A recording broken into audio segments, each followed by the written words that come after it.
is one of the biggest MAGA morons ever elected to public office, and it's because of comments like this. The church is supposed to direct the government. The government is not supposed to direct the church. That is not how our founding fathers intended it. And I'm tired of this separation of church and state junk that's not in the Constitution. It was in a stinking letter, and it means nothing like what they say it does. Okay, well, let's think about that, you dumb bitch.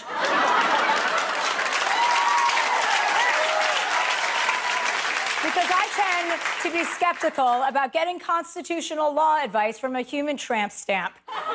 They frequently tend to skip right to the Second Amendment. And if you bother to read the First Amendment, the very first words are, Congress shall make no law respecting an establishment of religion. So it seems pretty clear that the government wants nothing to do with religion. Secondly, if you're so keen on what the founding fathers thought, one thing they definitely thought is that women should shut the up in public and not vote and not be elected to Congress. Your buddy Thomas Jefferson wrote, governments are instituted among men. So unless you have a the founding fathers don't care what you have to say. But Lauren, I don't think you do have a do you? I know your husband does, because he allegedly showed it to some young ladies in a bowling alley, just like Jesus wanted him to.